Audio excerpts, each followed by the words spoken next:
नई सृष्टि के इस कार्यक्रम में सभी दर्शकों का फिर से हृदय से स्वागत करते हुए पवित्र आत्मा की बहुत ही फाउंडेशनल या बेसिक टीचिंग में हम लोग आगे बढ़ेंगे। इस पवित्र आत्मा के पास हमने देखा कि अपना मन है, इच्छा है और भावना है जो कि उसके पर्सनैलिटी को डिफाइन करता है। He has a mind, will and emotion. और इसीलिए हम मनुष्य भी, क्योंकि हमारे पास भी माइंड है, विल है और इमोशन है, हम उसके साथ फेलोशिप कर सकते हैं। और इस person of the Holi spirit के बहुत सी बातों के बारे में हम लोग ने पिछले भागों में देखा है, लेकिन आज हम लोग कुछ विशेष बातों को देखेंगे और ये जानेंगे कि पवित्र आत्मा हमारी बहुत सी एक्टिविटीज के लिए भी सेंसिटिव रहता है। Is very susceptible to our personal activities.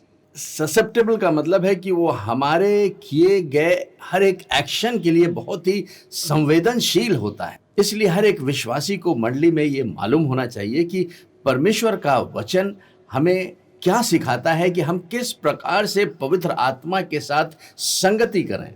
एक विश्वासी पवित्र आत्मा के साथ खिलवाड़ नहीं कर सकता है। पवित्र आत्मा, the Holi spirit is a real person. He is God himself. He is the third person of Godhead। और वो हमारी और आपकी आत्मा, हमारे और आपके प्राण और हमारे और आपके जीवन की सहायता के लिए भेजा गया है प्रभु यीशु मसीह के द्वारा। और इसीलिए आज इस भाग में हम लोग कुछ ऐसी एक्टिविटीज के बारे में देखेंगे जो परमेश्वर के वचन के द्वारा हमें पता चलता है कि हम किस प्रकार से पवित्र आत्मा के प्रति संवेदनशील रह सकते हैं। Because He is very susceptible to our personal treatment to him। इसमें जो पहली बात है वो हम ये देखेंगे कि पवित्र आत्मा से झूठ भी बोला जा सकता है। दूसरी बात में हम देख सकते हैं कि पवित्र आत्मा को रेजिस्ट किया जा सकता है, उसे उसका विरोध भी किया जा सकता है। और फिर इस पवित्र आत्मा की निंदा भी लोग कर सकते हैं, जिसे ब्लेस्फेमी कहते हैं। चौथी बात है कि हम पवित्र आत्मा को शोकित कर सकते हैं। We can grieve the Holi Spirit. फिर जो पांचवा बिंदु है उसमें यह देखेंगे कि हम पवित्र आत्मा को बुझा भी सकते हैं। जिस प्रकार से एक आग को बुझाया जा सकता है, ठीक उसी प्रकार से पवित्र आत्मा को भी बुझाया जा सकता है। इसलिए ये बहुत जरूरी है हर एक विश्वासियों को जानना कि हम पवित्र आत्मा के साथ अपनी फेलोशिप को कैसे अच्छा बना सके। अब हम परमेश्वर के वचन से देखेंगे कि किस प्रकार से लोग पवित्र आत्मा से झूठ भी बोल सकते हैं। इसे हम लोग प्रेरितों के काम की पुस्तक में तब देखेंगे जब मंडली की इस पृथ्वी पर स्थापना हो गई और पतरस के प्रचार के बाद लोगों के हृदय छिद गए, कन्विक्ट हो गए लोग। और इस प्रकार 120 लोगों के साथ 3000 लोग और जुड़ गए। फिर धीरे धीरे विश्वासियों की मंडली 3000 से 5000 होने लगी। उस मंडली में एक विश्वासी थे जिनका नाम था जोसेफ, जिसे बाद में बरनबास का नाम दिया गया, जिसे कहते हैं कि एनकरेजर, जो कि उत्साहित करने वाले थे। जैसा कि प्रेरितों के काम उसके 4 अध्याय के 36 पद में लिखा हुआ है उनके बारे में। यूसुफ नाम साइप्रस का एक लेवी था जिसका नाम प्रेरितों ने बरनबास अर्थात शांति का पुत्र रखा था। उसकी कुछ भूमि थी जिसे उसने बेचा और दाम के रुपए लाकर प्रेरितों के पांवों पर रख दिया। और इसलिए रख दिया क्योंकि उस समय मंडली के अंदर एक ऐसी रीति चालू हो गई थी कि लोग एक साथ रहते थे, खाते थे और परमेश्वर के वचन को सीखते थे और दूसरों को सिखाते थे। प्रेरितों के काम 2 के 42 में लिखा है कि वो प्रतिदिन इस प्रकार से प्रेरितों के पैरों के पास बैठ करके परमेश्वर के वचन को सुनते थे, सीखते थे, प्रार्थना करते थे, संगति करते थे, रोटी तोड़ते थे। और मंडली की फेलोशिप इतनी गहरी होती गई कि लोगों ने अपने प्रॉपर्टीज को बेच करके और उससे जो भी मिलता था वो ले आकर के प्रेरितों को दे दिया करते थे। और इसी क्रम में बरनबास ने भी यही काम किया कि जो कुछ उसके पास प्रॉपर्टी थी उसने बेचा और सारा जो दाम था वो ले जा करके एपोस्टल्स के पांवों के पास रख दिया, जिससे कि सारी मंडली की देखभाल हुआ करती थी। देना लेने से बहुत अच्छा है। परमेश्वर का वचन सिखाता है कि we should learn to give. दो तो तुम्हें भी दिया जाएगा। वो पाने की इच्छा से नहीं, लेकिन परमेश्वर के द्वारा प्रेरित होकर के कुछ ऐसे कामों को करते थे। लेकिन कुछ ऐसा दुर्भाग्य हुआ कि उसी मंडली में एक परिवार था जिसके बारे में हम लोग 5वें अध्याय में जाके पढ़ेंगे कि हनन्याह नाम एक मनुष्य था जिसकी पत्नी का नाम सफीरा था। हो सकता है कि बरनबास के इस एक्ट के द्वारा वो भी प्रेरित हुए होंगे और उन्होंने भी अपनी संपत्ति को बेचा, लेकिन उसमें से कुछ अपने पास रख छोड़ा। हो सकता है 10%, 25%, 50%, और बाकी बचे पैसों को हनन्याह पतरस के पास ले आकर के दे देता है। इस बात की जानकारी बराबर से सफीरा को भी थी। दोनों ने एक सहमति करके इस काम को किया। अरे प्रॉपर्टी उनकी थी, पूरा पैसा उनका था, आधा पैसा वो रखना चाहते थे तो रख लिए होते, लेकिन जब उस सारी संपत्ति के बिके हुए दाम से आधा दाम उन्होंने छुपा लिया। और ऐसा जब हनन्याह करते हैं तो तीसरे पद में लिखा हुआ है, पतरस कहते हैं, पतरस ने कहा, हे हनन्याह, शैतान ने तेरे मन में यह बात क्यों डाली कि तू पवित्र आत्मा से झूठ बोले और भूमि के दाम में से कुछ रख छोड़े। और इसके बाद चौथे पद में कहते हैं, पतरस, जब तक वह तेरे पास रही क्या तेरी ना थी, और जब बिक गई तो क्या तेरे वश में ना थी? तूने यह बात अपने मन में क्यों विचारी? तू मनुष्य से नहीं परमेश्वर से झूठ बोलता है। अगर हनन्याह इस बात को पतरस से साफ साफ बता दिया होता कि हम इतने में बेचे हैं और इतना आपके पास लाए हैं, तो उसमें कोई भी हिपोक्रेसी नहीं होती। आज बहुत सी मंडलियों में भी ऐसी दशा दिखती है कि मंडली में लोग एक दूसरे से ज्यादा दिखाने के लिए दे करके उसमें अपना नाम भी लिखवा देते हैं कि फलाने फलाने ने दिया है, और उस मंडली के अगुवे से ये भी जोर देते हैं कि आप इसको अनाउंस करके बताइए कि किसके द्वारा दिया गया है।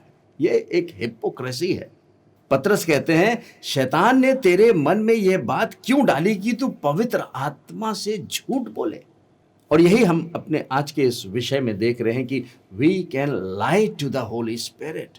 One has to be very sensitive to the Holi Spirit, क्योंकि पवित्र आत्मा से घनिष्ठ कोई नहीं रह सकता है। पति पत्नी भी शारीरिक रूप से अलग हैं, लेकिन पवित्र आत्मा मनुष्य की आत्मा के साथ एक आत्मा हो जाता है। वो हर एक बातों को जो हमारे विचारों में उपजती हैं उनको भी समझ लेता है। हमें इस बात को जानना चाहिए कि पुरानी व्यवस्था में जब तक कि कोई एक्ट कर नहीं दिया जाता था, जब तक कि कोई व्यवस्था की बातें एक्शन के द्वारा नहीं तोड़ी जाती थी, तब तक उसकी पाप में गिनती नहीं होती थी। लेकिन नई वाचा में जब प्रभु यीशु मसीह आए, अनुग्रह की व्यवस्था को लेके आए, तब उन्होंने एक मनुष्य के आत्मिक जीवन के स्टैंडर्ड को बहुत ही हाई कर दिया। मत्ती रचित सुसमाचार में जब प्रभु यीशु मसीह उस आत्मिक राज्य के उन नियमों को, उन लॉस को बताते हैं, तो एक जगह वो कहते हैं कि अगर तुमने सोच भी लिया, एक्शन की बात तो दूर हो गई। मूसा की व्यवस्था में वैवाहिक रिश्ते से बाहर कोई अगर शारीरिक रिश्ता बना रहा है तो उसे व्यभिचार कहा जाता था, और व्यभिचार करने वालों को पत्थरवा कर दिया जाता था। लेकिन जब प्रभु यीशु मसीह आए तो उन्होंने कहा कि अगर तुमने किसी के बारे में सोच भी लिया, क्योंकि सोच से ही सारे एक्शंस डिटरमिन किए जाते हैं, और सोच को कोई रोक भी नहीं सकता। वचन ये नहीं कहता है कि तुम सोच को रोक लोगे। ये सोच तो हर एक विश्वासियों के माइंड के ऊपर हर समय चलते रहते हैं, और इसको चलाने वाला जो है वो शैतान है। एक मिसाइल्स की तरह वो अटैक करता रहता है, और विश्वासियों को इन सोच को रिजेक्ट करने की जरूरत है। उन्हें परमेश्वर के वचन की ढाल को लेने की जरूरत है। पौलुस कहते हैं कि विश्वासी को अपने मन के नए हो जाने से अपना चाल चलन बदलता रहना चाहिए। ये संसार की सोच को अगर हम एंटरटेन करके कुछ काम करेंगे, दूसरों को प्रसन्न करने के लिए कोई काम करेंगे, मंडली में अपनी पोजीशंस को दिखाने के लिए कोई काम करेंगे, तो इसी को कहते हैं हिपोक्रेसी। कलीसिया की शुरुआत से ही पवित्र आत्मा ने इन बातों को चेक किया है, और इस बात का जजमेंट इतना भयानक है कि जिसे हम लोग सोच भी नहीं सकते। हनन्याह की उसी समय मौत हो गई, और 3 घंटे के बाद जब उसकी पत्नी सफीरा आती है तो उसके साथ भी वही घटना हो जाती है। आज इस अनुग्रह के समय में पवित्र आत्मा हम लोगों के ऊपर कितना ग्रेस कर रहा है, लेकिन इसका यह मतलब नहीं है कि उसे हम लाइसेंस बना लें कि वो हमारे ऊपर अनुग्रह कर रहा है और हम जो चाहें वो करते रहें। परमेश्वर की कलीसिया, परमेश्वर की मंडली प्रभु यीशु मसीह की स्पिरिचुअल बॉडी है। We are the part of his body. Jesus Christ is the head of this body. The Holy Spirit is the governor of this body, which is the body of Christ. आज मंडलियों में विश्वासियों की बहुत ही alert रहने की जरूरत है, बहुत कॉन्शियस रहने की जरूरत है कि हमारे जीवन से कोई ऐसी बात ना हो जैसे कि पवित्र आत्मा के प्रति हम झूठ बोलें। हाँ, वो हमें समय दे रहा है, लेकिन इस समय का हम नाजायज फायदा ना उठाएं। The Holy Spirit is susceptible to our personal treatment. One can lie to the Holy Spirit. अब पवित्र आत्मा के बारे में ये समझने के लिए कि वो एक पर्सन है और वो हमारे पर्सनल ट्रीटमेंट के प्रति कितना ही सेंसिटिव है, इसे हम लोग देखेंगे कि we can resist the Holi Spirit. आज मंडलियों में बहुत से स्थानों पे विश्वासी लोग पवित्र आत्मा को रेजिस्ट करते हैं, पवित्र आत्मा के मूव को वो रेजिस्ट करते हैं, जैसा प्रभु यीशु मसीह के समय में भी हुआ। पवित्र आत्मा के कार्यों पर तो विश्वास नहीं करते, लेकिन पवित्र आत्मा को भी वो का विरोध करते हैं, रेजिस्ट करते हैं। और ऐसी घटना मंडली में तब हुई जब मंडली बढ़ रही थी। प्रेरितों ने कहा कि भाई काम बहुत बढ़ गया है, कुछ सेवकों को चुन लो। तो 7 डीकन्स चुने गए। इन खाना खिलाने वालों में जो कि डीकन्स कहलाते थे, उनमें 7 जो सुनामी, जो पवित्र आत्मा और विश्वास से और अच्छे रेपुटेड लोग थे, उसमें से एक था जिसका नाम स्टीफन या स्तफनुस था। इसे हम लोग प्रेरितों के काम उसके 7वें अध्याय के 51 पद में आगे पढ़ के देखेंगे। ये उस समय की घटना है जब स्टीफन जो है वो सदूकियों फरीसियों के सामने प्रभु यीशु मसीह के जिंदा होने की गवाही को दे रहा था। पावरफुल प्रीचिंग उसने उनके सामने किया है। हर एक विश्वासी को इस 7वें अध्याय में उसके टीचिंग को पढ़ना चाहिए कि कितना आत्मा से भर के और वचन की गहराई में होकर, क्योंकि वो विश्वास और पवित्र आत्मा से परिपूर्ण था। मंडली में काम क्या करता था? कोई बहुत बड़ा उसका नाम नहीं था। भोजन खिलवाता था, भोजन पकवाता होगा, लाइन लगवाता होगा, भंडारे का काम देख रहा था। आज मंडलियों की दशा देखी जाए तो बहुत सी कमिटीज में लोग सामने आना चाहते हैं, लेकिन उनकी एलिजिबिलिटी क्वालिफिकेशन 7वें अध्याय में जाके पढ़ लेना चाहिए। स्तफनुस का जीवन कैसा था? He was filled with the Holy Spirit and full of faith. और जब वो प्रचार करने लगा तो अंत में लिखा हुआ है, हे हठीले और मन और कान के खतना रहित लोगों, तुम सदा पवित्र आत्मा का विरोध करते हो। Why do you resist the Holy Spirit? जैसा तुम्हारे बाप दादे करते थे वैसे ही तुम भी करते हो। यहाँ पे जो हमारा विषय है वो हम ये सीखना चाह रहे हैं कि कैसे हम पवित्र आत्मा को रेजिस्ट भी कर सकते हैं, विरोध कर सकते हैं, जिस बात की गवाही स्टीफन दे रहा है। और ऐसे लोग जो पवित्र आत्मा का विरोध करते हैं, उनके एक्शंस कैसे होते हैं। आगे वचन में 54 वर्स में लिखा हुआ है, ये बातें सुनकर वे जल गए और उस पर दांत पीसने लगे, परंतु उसने पवित्र आत्मा से परिपूर्ण होकर के स्वर्ग की ओर देखा और परमेश्वर की महिमा को और यीशु को परमेश्वर के दाहिने ओर खड़ा हुआ देखकर कहा, देखो मैं स्वर्ग को खुला हुआ और मनुष्य के पुत्र को परमेश्वर की दाहिनी ओर खड़ा हुआ देखता हूं। तब उन्होंने उसे बड़े शब्द से चिल्लाकर कान बंद कर लिया और एक साथ उस पर झपटे और उसे नगर के बाहर निकालकर उस पर पत्थरवाह करने लगे। पवित्र आत्मा के विरोध करने वालों का कंडक्ट कितना भयानक था। आज सबसे पहले आवश्यकता है हर एक विश्वासियों को जो प्रभु यीशु मसीह के नाम के लिए जाने जाते हैं कि हमें पवित्र आत्मा के लिए बहुत ही सेंसिटिव होना है। पवित्र आत्मा के कार्य जो है वो सामर्थ्य के काम है। पवित्र आत्मा ही है जो प्रभु यीशु मसीह को रिवील कर सकता है। प्रभु यीशु मसीह की बातें जो आज से 2000 पहले उसने कही इस पृथ्वी पर, उसको स्मरण कराने वाला पवित्र आत्मा है। And this Holi spirit is the third person of God head. He is God. वो बिजली बादल नहीं है, वो एक पर्सन है। इसलिए हर एक विश्वासियों को बहुत ही समझदारी के साथ वचन के अनुसार पवित्र आत्मा के साथ संगति करनी सीखनी है। We should never resist the Holi Spirit. पवित्र आत्मा विश्वासियों के जीवन के द्वारा ही काम करता है। उसे हम लोग अपनी आंखों से नहीं देख सकते, जिससे कि हम ये कह के बचें कि हमने तो पवित्र आत्मा को देखा ही नहीं। पवित्र आत्मा हमारी आत्मा के द्वारा काम करता है, वो हमारी आत्मा में रहता है, वो हमारी आत्मा को बलवंत बनाता है, वो हमारी आत्मा के साथ परमेश्वर की संगति कराता है। वो पवित्र आत्मा परमेश्वर के मन को हमारे जीवन में रिवील करता है, द माइंड ऑफ गॉड।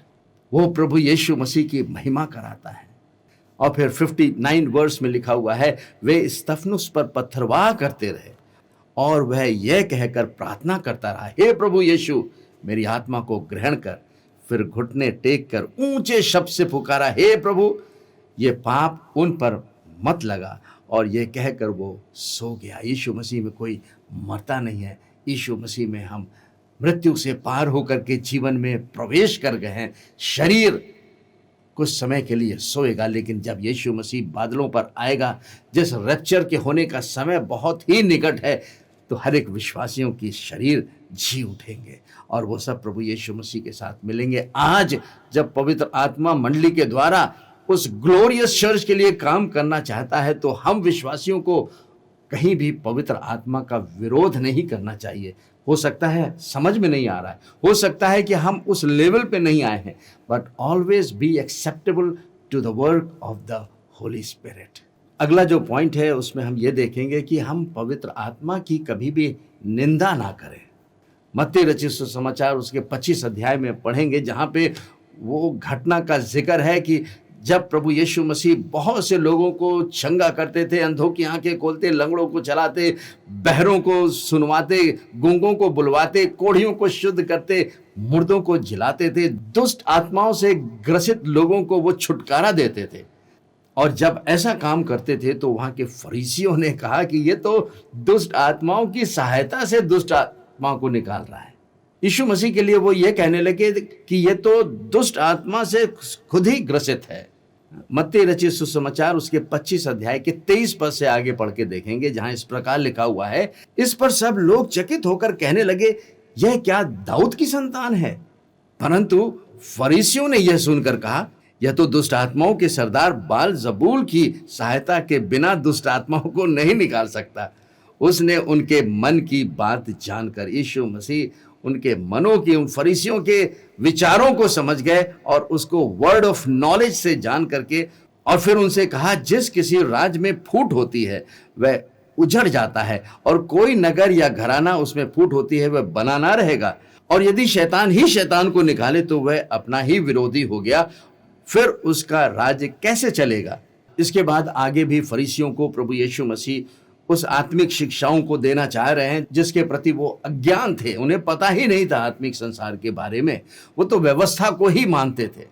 लेकिन प्रभु यीशु मसीह के कार्यों को वो डिनाई कर रहे थे, और यहां तक कि वो उस परमेश्वर की ब्लेस्फेमी कर रहे थे, निंदा कर रहे थे, क्योंकि ये कार्य जो प्रभु यीशु मसीह कर रहा था वो परमेश्वर की आत्मा के द्वारा कर रहा था। क्योंकि वचन में लिखा है कि परमेश्वर पिता ने ना जाने किस रीति से यीशु नासरी को पवित्र आत्मा और सामर्थ से अभिषेक किया कि वो इन सारे कार्यों को करता था।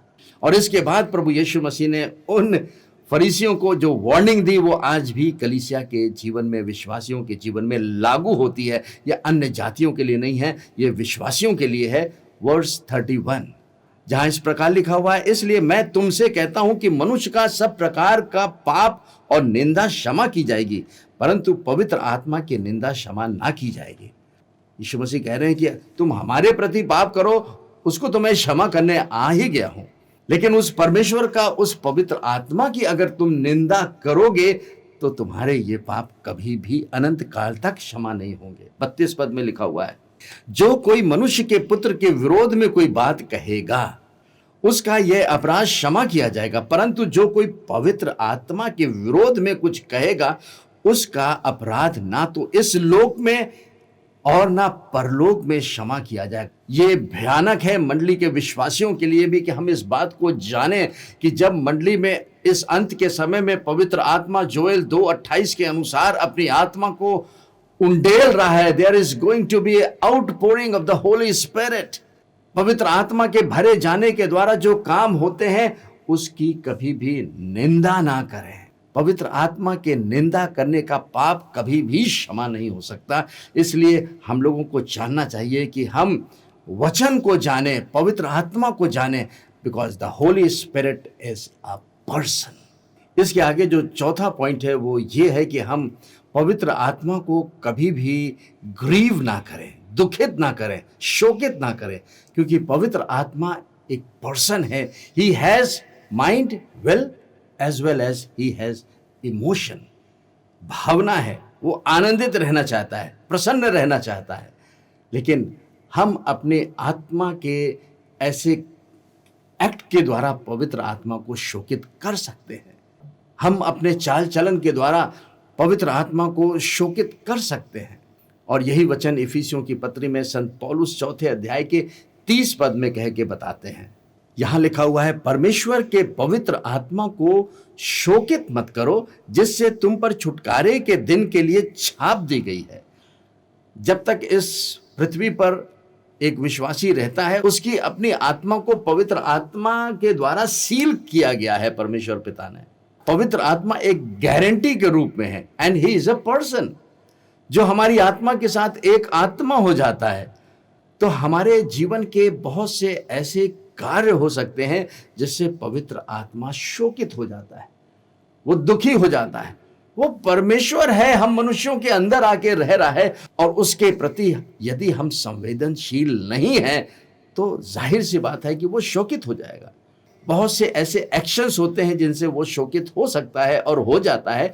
लेकिन इसी के 29 पद में अगर हम लोग पढ़ेंगे, जो पवित्र आत्मा पौलुस के द्वारा आज हमारी और आपकी मंडलियों में पाए जाने वाले विश्वासियों से बता रहा है, वार्न कर रहा है कि हमारे शब्द कैसे होने चाहिए, हमारी बातचीत कैसी होनी चाहिए।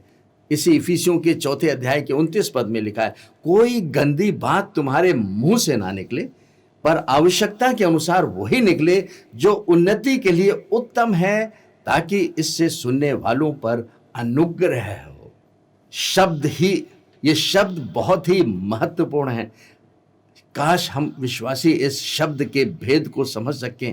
प्रभु यीशु मसीह ने कहा था, out of the abundance of heart man speaks.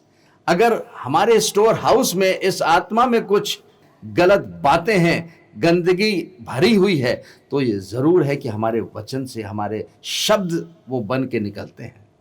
पौलुस कहते हैं कि let us hold fast the confession of our faith. हमारी आत्मा में परमेश्वर का वचन होना चाहिए। जो वचन हमारे मुख से निकलेगा तो वो एक क्रिएटिव पावर बन के निकलेगा।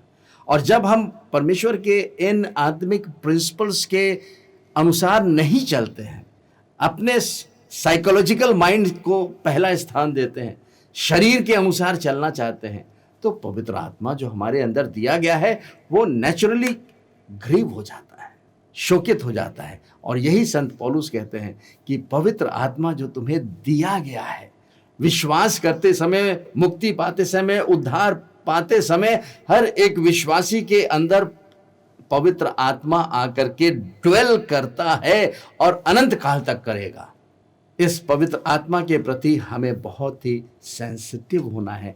इसे हमें ग्रीव नहीं करना है, इसे शोकित नहीं करना है। इस काम को हम नहीं कर सकते, लेकिन पवित्र आत्मा वचन के द्वारा हमारी सहायता के लिए भेजा गया है। अंत में जो 5वीं एक्टिविटीज हैं उसके बारे में हम देखेंगे कि हम पवित्र आत्मा को बुझा भी सकते हैं। एक विश्वासी के अंदर पवित्र आत्मा जो है वो वचन को जलाता है, उसकी हड्डियों में ये वचन जलता रहता है। पवित्र आत्मा वचन की फायर को बना देता है। पवित्र आत्मा की वो आग विश्वासी के अंदर जलती रहनी चाहिए, उसकी रोशनी बाहर निकलती रहनी चाहिए। Do not quench the Holi spirit. पहला थिस्सलुनीकियों उसके 5वें अध्याय के 18 और 19 पदों को पढ़ के देखेंगे, जहां कुछ इस प्रकार लिखा हुआ है, हर बात में धन्यवाद करो, क्योंकि तुम्हारे लिए मसीह यीशु में परमेश्वर की यही इच्छा है। बहुत सी इच्छाएं हैं जो कि ऑलरेडी रिवील्ड हैं परमेश्वर के वचन में। इस इच्छा को हमें जानने की जरूरत नहीं है, इसके लिए फास्टिंग करने की जरूरत नहीं है, इसके लिए प्रार्थना करने की जरूरत नहीं है, इसके लिए पवित्र आत्मा की सहायता की जरूरत है और वचन के द्वारा परमेश्वर की इच्छा को जानने की जरूरत है। परमेश्वर की इच्छा है कि हम हर बातों में परमेश्वर का धन्यवाद करें। इसके बाद 19 पद में लिखा हुआ है, आत्मा को ना बुझाओ, do not quench the Holi spirit. वो पवित्र आत्मा की आग जो डे ऑफ पेंतिकुस्त के दिन उतरी थी, वही पवित्र आत्मा की आग है जब वो लोगों के हृदयों में काम करती है तो वचन के द्वारा लोगों के हृदय को कन्विक्ट कर देती है। ये पवित्र आत्मा की आग जो है हमारे जीवनों से जलती रहनी चाहिए। इसके लिए हमें हर समय प्रिपेयर्ड रहना चाहिए। इसके लिए हमें प्रार्थना करते रहना चाहिए। उन 5 कुमारियों की तरह नहीं होनी चाहिए जिनकी आग, जिनकी रोशनी उस तेल के खत्म हो जाने से बुझ गई। प्रभु कहता है कि अपने कुप्पियों में तेल को भरे रहो। ये तेल और कुछ नहीं, ये तेल पवित्र आत्मा है। वो चाहता है कि हर एक विश्वासी पवित्र आत्मा की आग से जलता रहे। ये पवित्र आत्मा की आग है जो कि हमारे जीवन के उन सारे कार्यों को जो शरीर के हैं उनको खत्म करता है, जिसे हम लोग शरीर के कार्यों के रूप में जानते हैं। तभी हमारे जीवन से पवित्र आत्मा के फल आ सकेंगे। तो आज हम लोग ने पवित्र आत्मा के एक व्यक्ति होने के विषय में यह देखा कि पवित्र आत्मा किस प्रकार से हमारे और आपके जीवन के प्रति कितना सेंसिटिव है, कितना ससेप्टेबल है टू आवर पर्सनल एक्टिविटीज। तो आज हम लोग ने 5 मुख्य बातों को पवित्र आत्मा से संबंधित देखा कि पवित्र आत्मा से एक विश्वासी जो है वो झूठ बोल सकता है, उस पवित्र आत्मा का विरोध किया जा सकता है, उस पवित्र आत्मा की निंदा की जा सकती है, उस पवित्र आत्मा को शोकित किया जा सकता है, उस पवित्र आत्मा की आग को बुझाया जा सकता है। पवित्र आत्मा हमारी सहायता के लिए है कि वो परमेश्वर के वचनों के द्वारा, पवित्र आत्मा को प्रभु यीशु मसीह ने हमारी सहायता के लिए भेजा है कि हम परमेश्वर के वचनों के द्वारा उन कार्यों को करें जिससे परमेश्वर प्रसन्न हो। यदि आज तक आपने उस अनंत जीवन को नहीं पाया है तो परमेश्वर के आत्मा को नहीं पाया है, और यदि पवित्र आत्मा को पा लिए हैं तो आवश्यकता है कि आप परमेश्वर के वचन में परिपूर्ण होते जाएं, वचन से अपनी आत्मा को भरते जाएं। और हमारी ये विनती और प्रार्थना है कि आज आपके जीवन में पवित्र आत्मा का एक नया प्रकाशन हो। पवित्र आत्मा के लिए आप लगातार सेंसिटिव बने रहें, और वो पवित्र आत्मा आपके जीवन से हर एक बुराइयों को दूर करना चाहता है। वो अपने स्वभाव को प्रकट करना चाहता है, हर एक प्रकार के आपके जीवन से निराशाओं को दूर करना चाहता है। यीशु नासरी के नाम से हम उस अनॉइंटिंग को रिलीज करते हैं। हर एक दुष्ट आत्माओं, हर एक प्रेत आत्माओं, हर एक प्रकार के अंधकार के कार्यों को आपके जीवनों से यीशु के नाम से निकलने का हुक्म देते हैं, और ये प्रार्थना करते हैं कि आप परमेश्वर के वचनों के प्रकाशन में और आत्मा की भरपूरी में बढ़ते जाएं। इस प्रार्थना को आपके पुत्र अपने उद्धारकर्ता प्रभु यीशु मसीह के सामर्थी नाम से मांगते हैं। आमीन। प्रभु आपको बहुत बहुत आशीष दे।